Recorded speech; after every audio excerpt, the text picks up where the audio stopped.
Welcome back to another Autowave video. Today we've got a Nissan Navara 2017 that's come in for a spare key. So for this we're going to use an Xhorse Universal Smart Style key. So the first thing we're going to do is we're going to determine what kind of chip is inside the key. So I'm going to put it into my Key Tool Max. I'm going to go to transponder clone. I'm just going to basically press retransponder just to see what transponder is in it. So as we can see, it's got a transponder 46 ID 46 chip. So that's going to help me when I'm trying to determine what remote to generate this into. So we'll go back now. We'll go to vehicle remote. We can go down to Nissan.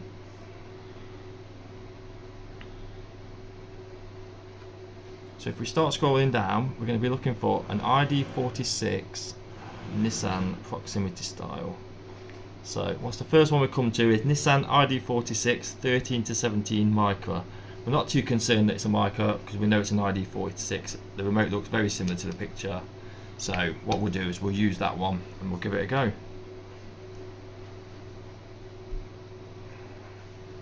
So if we press generate remote, it'll ask us to put the remote inside of the coil and right onto it.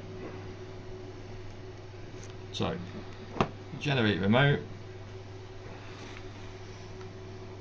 see what happens.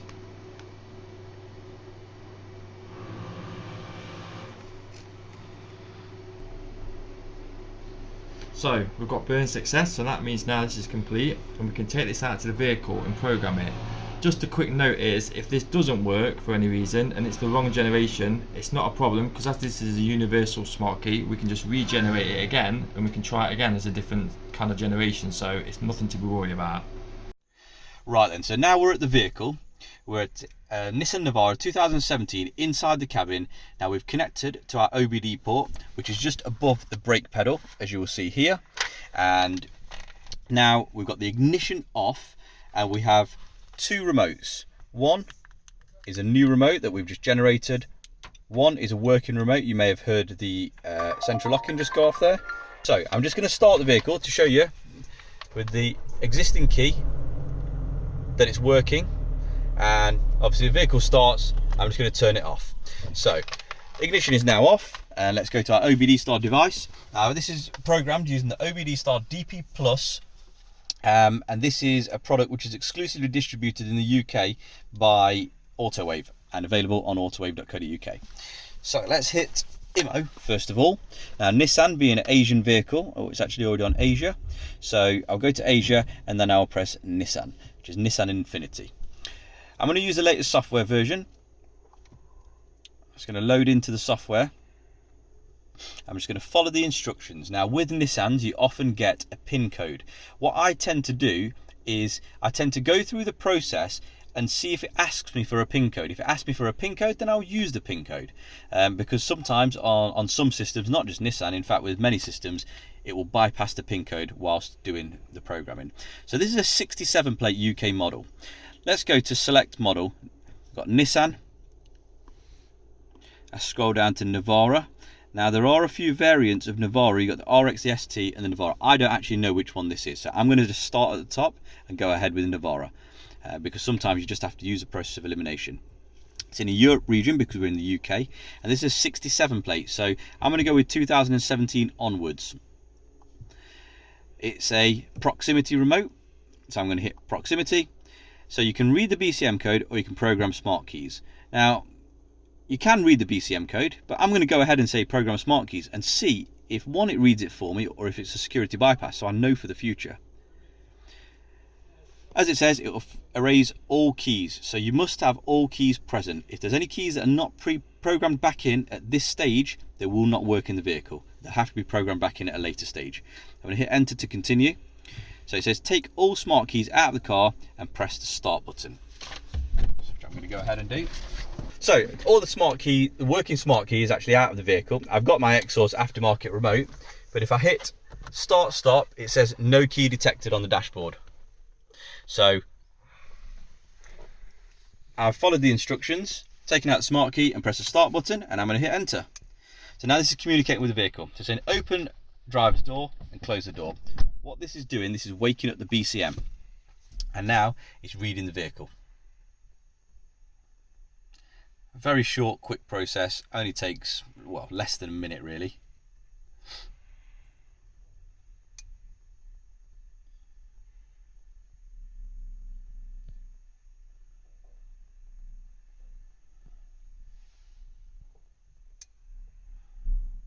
So what this has actually done is this is in the process of programming the keys, it's calculated the pin code for us. We've got old pin code, new pin code. New pin code on this particular model is normally 09 onwards. So it's asking us, do you want to use the new pin code? And I'm going to say yes. So I want to press enter. So now what it's doing is communicating with the vehicle, and the steering lock has just gone. So it's actually released the steering lock.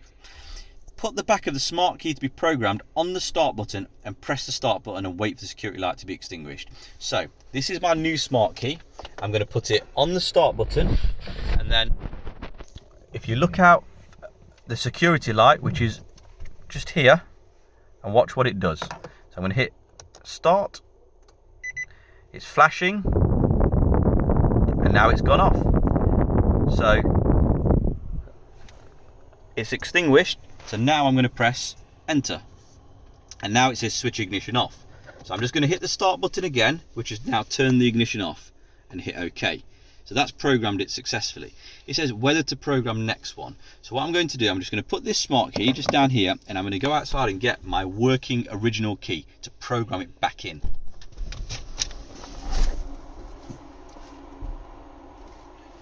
Because at the start of the procedure, it did tell us that all keys must be present. So now I'm going to press enter because I want to program the next one. So we're doing the same process once again. After we've watched the security light, I've got my original key. I'm pressing the start button. Security light flashes, and now it's gone out. And I'm now going to press enter. Switch ignition off. So I've just hit the ignition switch, and now the ignition has gone off. As you can see, the dashboard is off. So we're going to hit enter. Program success. Where this program, we don't want to program another one because we've got two keys in the vehicle. So now I'm going to hit escape. So now to finish off the programming procedure, we're going to, so it says attach the back of the program proximity key to the start button and start the vehicle. So I'm going to hit my brake because that's what you have to do in this automatic vehicle. I'm going to put my key on the start button and start the vehicle. Just going to hit start, and there we go. So it did say key system fault, but it started the vehicle. So now what I'll do is I'm going to hit enter. And it says on here, press the start button twice with the program proximity key, which is what I did, as you just saw. Hit OK. Now I'm going to switch the ignition off, which I've just done. Turn the ignition off. Hit enter. Open the driver's door. Close the driver's door. Enter. Press the unlock button of the key. As you saw, that worked. Program complete. So now it's exiting the system. So technically, these are both programmed. So if I hit the unlock button, as you just heard, that's working. If I hit the unlock button here, it's working. So what I'm going to do is I'm going to leave my new key, just leave it on the dashboard for now, take my old key out of the vehicle and try and start the vehicle. Steering lock is unlocked, and we've programmed the new remote.